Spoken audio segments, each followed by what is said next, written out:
Пчеларството е една наша многу значајна гранка. Се некако помалку и внимание обрнуваме на пчелите и на пчеларството, но годинава беше многу проблематична за пчелите и за пчеларството. Ќе поразговараме со првиот човек на Пчеларскиот сојуз за каква е состојбата со пчеларството и кои се очекувањата. Колку можат и за другите и издружувањето да помогнат, особено во пчеларството, да имаме развој. Господин Трајковски, во пчеларството сте долги години. Може да се каже дека веќе како традиција ни стана секоја година да зборуваме како оваа година не сме имале, но оваа година навистина нешто специфично се случува. Како се одразува тоа во пчеларството, сите овие климатски услови годинава? Па, очигледно дека многу негативно. Значи не само кај нас, во нашата република и во околината, ние сме во редовни комуникации и контакти со колегите од цел Балкан па и пошироко, а инаку имавме можности овој викенд што беше изминатиот викенд бевме и во Србија на сајм во Каменово, разговаравме со колегите и таму иста ситуацијата. Меѓутоа ние како што секогаш јас изјавувам, така и сега ќе изјавам дека секогаш со надежда живееме ние и не се откажуваме и се надеваме после овие да речем мобилни дождови што ги имавме во нашата република дека периодот што следува ќе имаме нешто позитивно, ќе имаме приноси, затоа велам ние сме редовно над нашите пчелни семејства, ги држиме во кондиција, така да прва прилика чим нешто да речам се случи да замени, така да мислам дека ќе има. Може да се каже дека ова беше последна шанса, овој дожд, последна шанса да се опорави малце природата, да даде нектар, полен. Како гледате на последните врнежи? Што може да придонесат? Па ние со душа чекавме да заврни. Бидејќи во овој наш регион, овде во Битолскиот Пелагонискиот регион, цел изминат период мај месец немаше воопшто заврнато. Некаде прочитав дури 70 дена без дожд овој регион. Така да и дополнително на тоа имавме многу ниски ноќни температури, така да и немаше нектарање, немаше медење, така да вистина лош период овој што помина, ама сепак како што кажав се надеваме дека период што следува ќе биде нешто подобро. Како се очекувањата годинава за приносите на мед? Еве и после овие врнежи можеме ли некоја проценка да дадеме? Па ќе биде ли намалена во според? Проценката тешко да даваме зашто гледаме дека се случуваат многу. А и зависи од регион до регион. Од регион до регион, точно така има разлики. Меѓутоа ние ќе бидеме задоволни барем пчелните семејства да донесат храна за нив да има и нешто плюс за нас секако. Али пак ќе речам дека сепак има време, значи цел јуни месец и јули месец, така да мислам дека има шанса да се опоравиме, да речеме, од овој изминатиот лош период. Жетварите кажуваат, па и другите, дека природата доцни со 2 недели од прилика. Истото се случува и во пчеларството?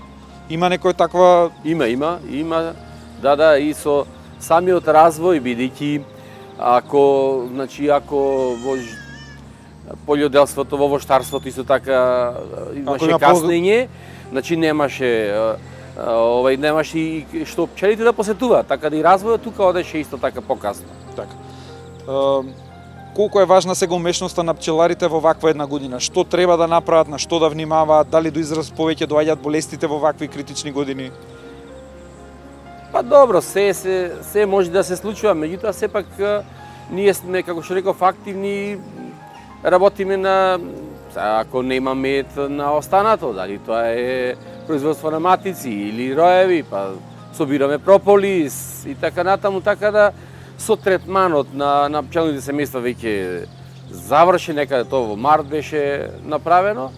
Сега е период, чекаме на, нели, како што кажав, на овие останатите производи, меѓутоа и на природата да има нектар. А иначе, како што кажав, третманот заврши, со Агенција за храна и ветерина сме во контакти, требаше да се изврши има и правилник за клинички преглед на пчелните семејства и предвидуваат за во април месец, меѓутоа сето тоа е одложено, бидејќи не беа неповолни условите во април месец, така да во август и септември ќе се случува тој клинички преглед. Така, ја спомнавте Агенција за храна и ветеринарство. Гледаме во Србија на големо се одвиваат кампањи за испитување на фалсификат мед, на ловење на тие што шверцуваат мед, казни големи. Кај нас како малку да е подзастаната таа работа. Имаше еден период, една акција и не сме чуле за некои посериозни. Па видете, ние како Сојуз апелираме редовно до нашето Министерство, до Агенција за храна и ветеринарство, така да мислам дека и тука и се активни и нашите органи. Сега не можам да кажам колку процентуално, дали помалку или повеќе, во секој случај се работи тоа и кај нас, затоа што ние како Сојузи редовно комуницираме, контактираме. Ево неодамна со Сојузот на пчелари од Словенија разговаравме на таа тема, најверојатно и во септември ќе имаме и една као конференција токму на таа тема околу тие фалсификат на медови што се присутни буквално на цел Балкан, овде се присутни кај нас. И така да се работи со Агенција за храна и ветерина, значи инспекторите се тие што треба да ни помогнат, да не Можат ли граѓаните да бидат инспектори да помогнат тие? Па може од аспект да си остварат комуникација со вистински пчелар, да не ризикуваат да купуваат се и се што. Која е препораката? То да, најдобро е на таков начин да комуницираат и да набавуваат за своите потреби.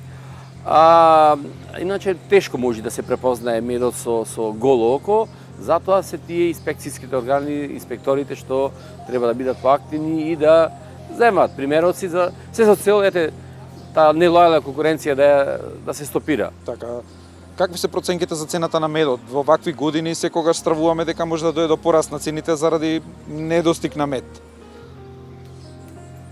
Да, мислам дека нема некоја најава, мислам дека ќе остане цената како ланската година отприлика 400-500 денари и така некако се движи. Се зависно од производството. Остануваат оние манифестации по градови како многу значајни за остварување на контакт.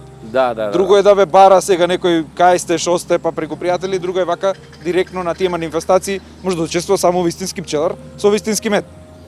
Да, со тие манифестации мислам дека многу допринесовме и во самиот развој, самата промовирањето на пчеларството како гранка, интересот се зголемува за работа во пчеларството, нови млади луѓе кои се занимаваат со пчеларство, меѓутоа исто така и во однос на самата конзумирањето на пчелните производи. Така да, за жал короната си го направи своето, овие последниве 2 години тие манифестации веќе се до овој момент да речам не се одржуваат, се надевам дека следниот период ќе се олабават мерките, па веројатно и на токму заради короната може многу да помогне медот, да се појачи имунитетот кај граѓаните. Да, ама зборувам во однос на манифестациите што не можеме да одржуваме, инаку во секој случај дека тоа е здрава храна и нешто повеќе од тоа, така да многу помагат и медот, меѓутоа посебно јас би рекол прополисот е нешто феноменално за вакви ситуации во однос на се надминали оној проблем што беше со Министерството за земјоделство како долна граница за субвенции, да се бараат 35 сандака да има, што беше ограничувачки за некои што сакаат млади, да се како да ги натераме младите да влезат во пчеларството. Јас само стари пчелари среќавам по пчеларници.